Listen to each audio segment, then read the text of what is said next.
adventures of Rocky and Bullwinkle and Friends. Starring that jet-age aerial ace, Rocket J. Squirrel. And his pal, Bullwinkle the Moose.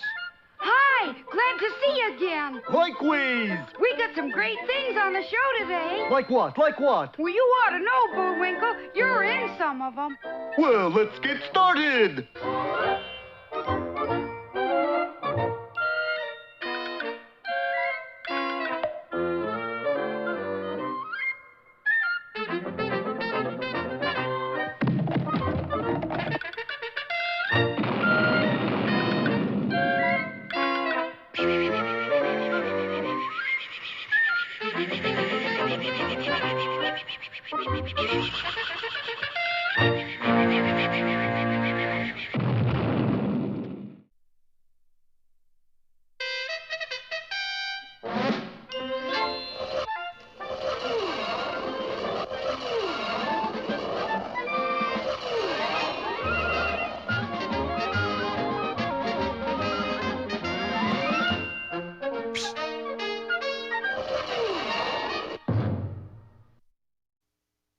This small island in the Aegean Sea was a decisive factor in the outcome of World War II.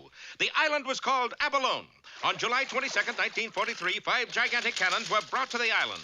It wasn't long before they were bombarding every spot on the globe, generally causing a terrible nuisance.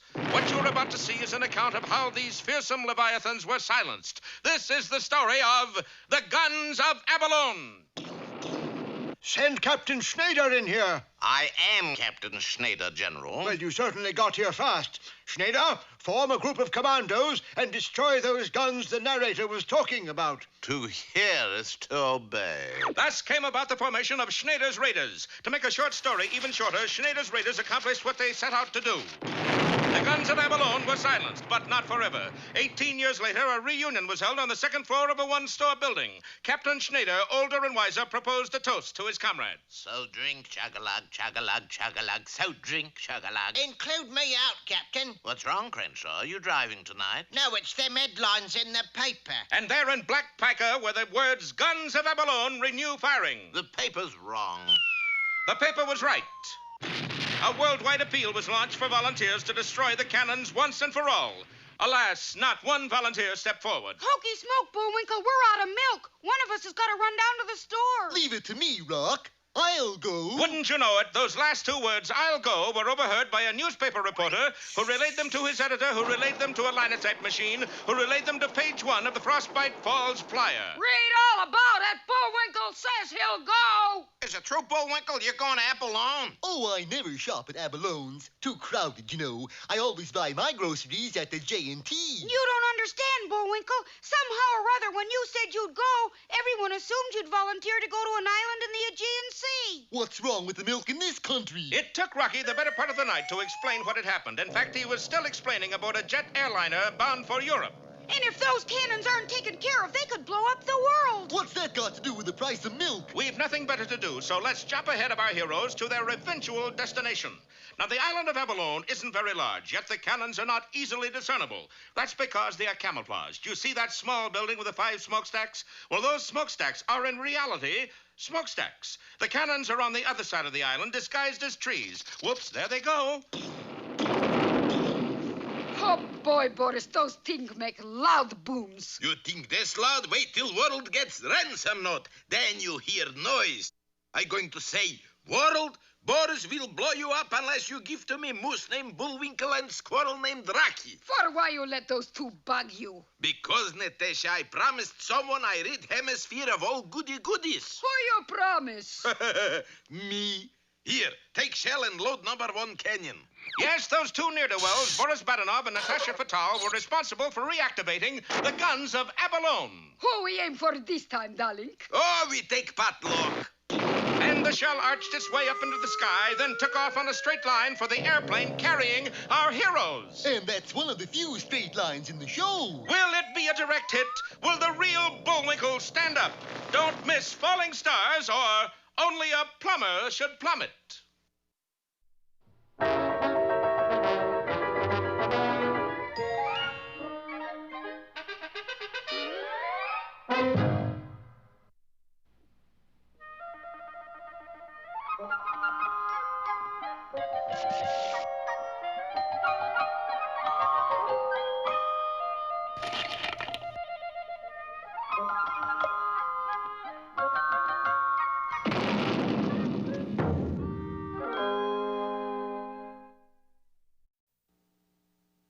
It was once thought that taking the long count meant that someone had lost a boxing match. In the kingdom of Withering Heights, however, taking the long count simply meant that the very tall Count Basil had been swindled again. The poor count was an easy dupe for any charlatan he chanced to meet. Psst. Hey, Bud, how would you like to buy a stable of racing chickens? Racing chickens? Nobody races chickens. I know. You'll be the only one in the world. That way you'll never lose a race. Say, that's right. I'll take it. Then again, that same morning... I'll bet you 1,000 to 1 you can't jump over 4 Mile Canyon. I'll hold the stakes. Of course, even the count knew that he couldn't make it, but at 1,000 to 1, he couldn't resist the odds. This went on year after year, and finally, there came a day when the poor count had nothing left to be swindled out of. His castle was repossessed, his riches were gone, he even had to give up his stable of racing chickens. Oh, I really hate to see those chickens go, especially the trotters. Penniless and in rags, the count was forced to become a lowly wood chopper so that he could earn enough to buy bread and cheese. A lowly wood breaker, to be exact, old boy. You see, I can't even afford to buy a ruddy axe. Then, one morning, as he was going off through the forest to his daily task, he saw a beautiful bird. A sapsucker, I believe, with one of its wings caught in the branch of a tree. I'm what you might say a sap and sucker myself. Going to the branch, he released the tiny bird, whereupon it fluttered into the air, circled several times, and then, landing on his head, laid an egg in his hat. And with a cheery song, he flew away into the clouds. I say, how nice. He quickly made a fire and prepared to cook the egg, but, to his amazement, when he opened the egg, a gold coin fell out. By Jove, what a generous and talented bird. It was several days later, while making his usual trip into the woods, that he heard a familiar sound, and there, in the same tree, he saw the same bird caught on the same limb. My word. Once again, he released the bird, and just as before, it fluttered into the air, circled several times, landed on his head, laid an egg in his hat, and flew off into the sky. Quickly taking the egg, the count broke it open, and this time, 2 gold coins fell out. Champion! A double yoker! Thank heaven for little birds! The count had 2 gold coins, but not for long. Less than 2 hours later, a fast-talking rogue had the coins, and the count had a deed to the Atlantic Ocean. Now, well, don't laugh. This might turn out to be a good investment someday.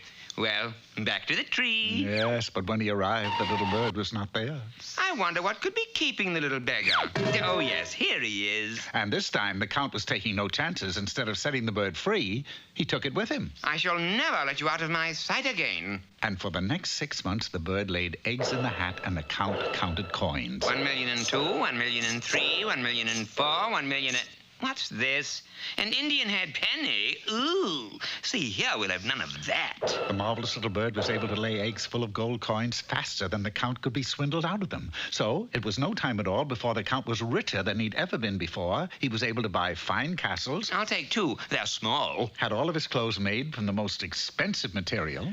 Let's see, that's 700 gold shirts, 600 silver sneakers, and 1,000 satin socks, right? Quite. And don't forget the mink middies, okay? He had everything he could wish for. He even bought back his stable of racing chickens. Rich and famous, he was the envy of every fair maiden in the kingdom, and, choosing the fairest and the most beautiful of all, he was married. Dearest, I have a gift for you. Oh, how nice. What is it? It's the thing I treasure most. Me. No, seriously. This tiny bird to whom I owe everything. A sapsucker. Oh, how nice. His wife took the bird and was very pleased. It seemed as though the count was most certainly destined to live happily ever after. But that very afternoon, tragedy struck. Extra, extra! Read all about it! Here, boy. Paper. And when he read the headlines... Snow White eats poison apple. Good grief. What's the matter, mister? You look green. Snow White. She ate the apple. So what? Odds were 5 to 1 that she would. I know, but I wagered everything I have in the world that she wouldn't. I've lost everything. I'm wiped out. But remembering that he still had the little bird that laid eggs full of gold coins, he frantically rushed to his wife. Dear, you know that little bird I gave you? Yes. How did you like it? Oh, fine. It was delicious. Ooh. Ruined beyond words, the Count went back to the woods and sat under the old tree where he waited and waited for 100 years. But from that day to this, no one has ever found another sapsucker that laid eggs full of gold coins.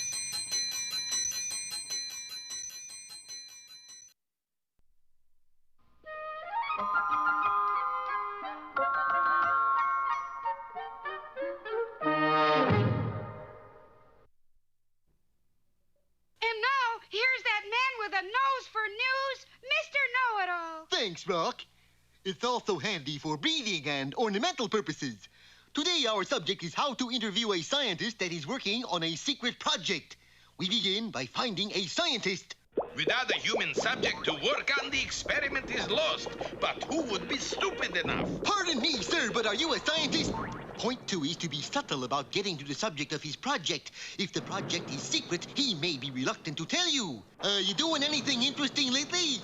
Certainly. Sit right here and I'll tell you all about it. Let's see. Say, you mind if I ask you about your personal habits, problems, hobbies, and... Certainly not. I just love to put this electronic ball on Moose's heads. It's a habit, a problem, and a hobby. Fine. Now what about pets? I'm glad you asked. My pet? Let's just put him here and put a nice ball on his head just like the one on yours. There. Oh, yes. Is your current project related to the rocket field? No. Is your current project related to the atomic field? No. Well, what's the current then? The current. I want the current. Gosh, Mr. Know-It-All, what happened? Now, how will you remember what the scientist is working on? Oh, I can remember, Rock. I'm almost certain it is a brain transfer machine.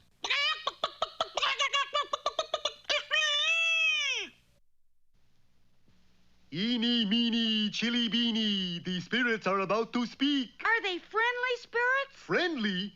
Just listen.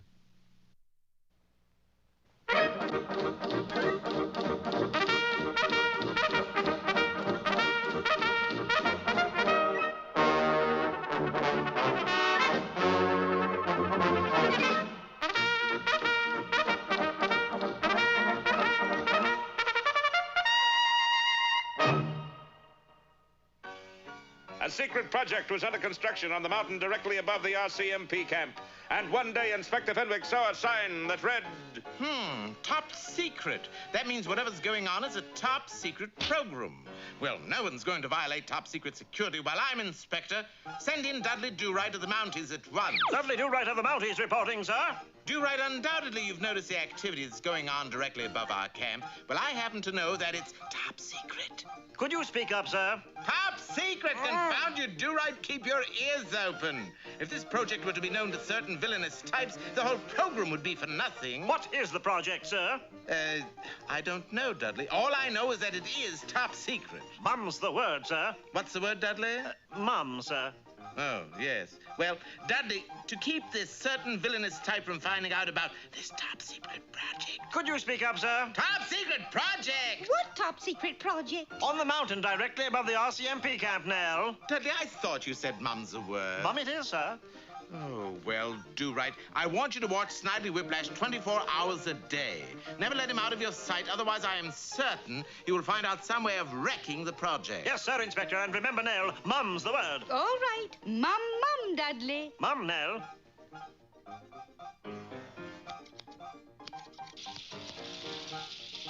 There you are, sir, all finished. Thank you, Baba. Sorry to keep you waiting, sir. But you don't understand. Hey, patient, eh? Well, this ain't gonna take long. There, now, that didn't take long. Confound it, I've got to keep my eye on that man because mum is the word. That'll be $1.20, please. No tip. That was delicious, waiter. Check, please. The check, sir? What's that? Oh, the check. But you see, I must follow that man because, well, I can't tell you because mum is the word. I see. Mum, huh? Well, I won't tell a soul. Just pay the check. But you don't understand. I haven't any money. You are letting arch-villain Snidely Whiplash get away. Of course I'm letting him get away. He paid his check. Dudley? Dudley, I don't mind you picking up a little extra money, but not on mounted time. You were supposed to be watching arch-villain Snidely Whiplash, not freelancing dishwashing. But, sir... Quick, Do-Right, follow that man. Is that an order, sir? That's an order, Do-Right. All right, what happened to the guy who couldn't pay his check? Oh, you mean Dudley? Well, he's following his man. Well, that doesn't get the dishes done, now does it? Dishes? Yeah, somebody gotta finish those dishes to pay for his check. Do you have anyone in mind? Yeah. You. And I had a feeling he was going to say that. Dudley Do-Right followed his man. No underworld dive could hide the elusive Snidely Whiplash from the Hawkeye's Hawkeye Do-Right of the Mounties. Gee, Inspector, where did you get those rough red hands? You should know, Dudley. At least if you don't pay your check, find a restaurant that uses soft detergent. I'm sorry, Inspector. Have you been keeping an eye on Snidely? He's right over there, Inspector, eating a candied apple. Well, he was over there. That's funny. Dudley, if I've washed those 3,041 dishes and you've lost Snidely Whiplash, I'm going to drum you out of the force. I see him, Inspector. Where is he, Dudley? He's over there by the taffy pole. Well, stick to him, man. Stick to him like glue. And that's exactly what Dudley did. He stuck to Snidely like taffy. Finally, the big day arrived. The top secret project was finished, and at 3 o'clock was to be unveiled. I want to tell you, Do-Right, you've done a splendid job in keeping an eye on Whiplash. I know you'll feel proud when the top secret project is unveiled to know that you had an important part in it. It's 3 o'clock, sir. Confounded Do-Right, it's all your fault. How can we function when arch-villain Snidely Whiplash is leering down on us like that? What I can't understand is how he had the time to carve a big face like that. I've been with him all the time. Well, I don't know how he did it, but I know one thing. You are going to climb up there and erase that big face, Do-Right, and on the double. For days and days, Dudley worked on the mountain. And then one day, it was finished. Inspector, I did it. Good work, Dudley. Is the face completely erased? Better than that, Inspector. Look!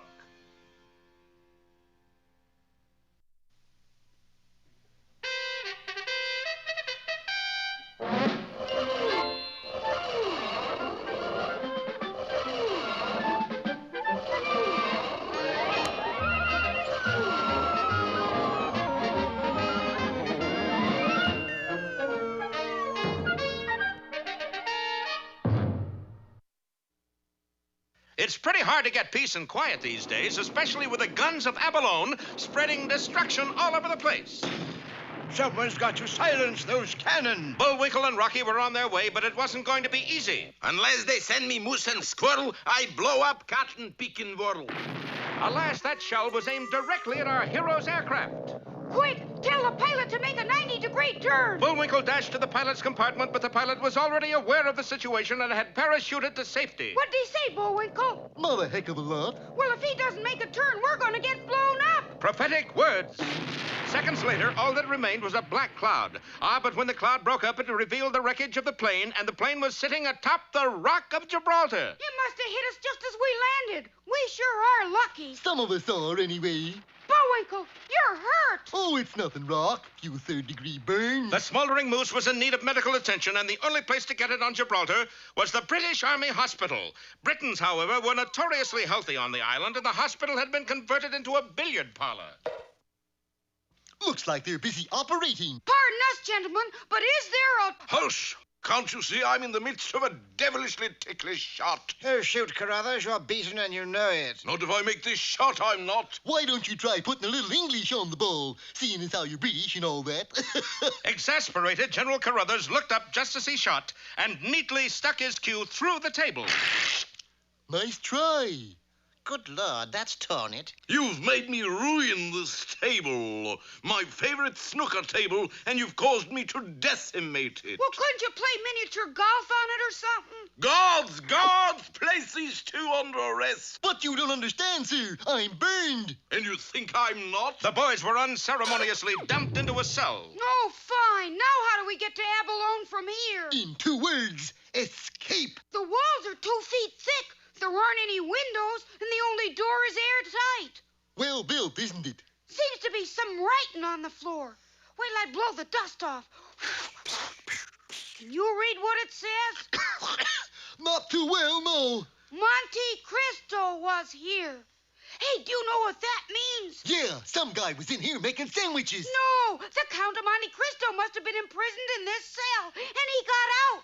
Said so in the book. How long did it take him? About 200 pages. Well, we better hurry. I think we're on our last chapter. Working feverishly, Rocky and Bullwinkle dug with their hands, attempting to discover a secret passage. Their efforts were soon rewarded. That stone swings out. Leave us swing out, too. Into a passage they went, but due to the darkness, there was no way of knowing where it led. Hey, I feel cool air blowing on me. You know what that means? It means I'm breathing down your neck. No, it means that we're approaching the entrance to this tunnel. Oh, shucks. I was hoping it'd be an exit.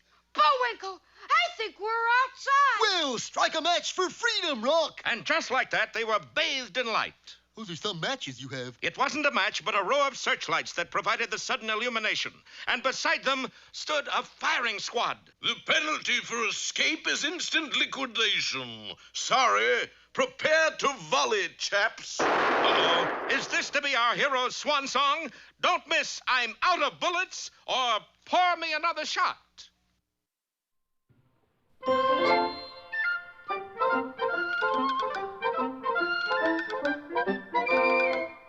Well, I guess that about wraps up another Rocky show. Certainly hope you enjoyed it. I did. I always say... Bullwinkle, time for us to go. Already? Okay, but first, here are some of the people who made this show impossible.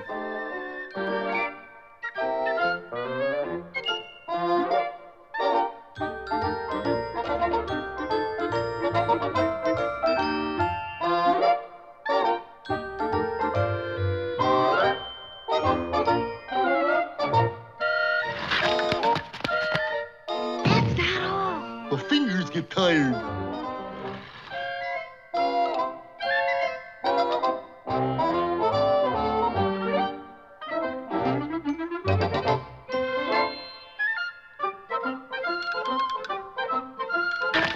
Oop! Got away from me again. Well, see you next time. Ready, Bullwinkle?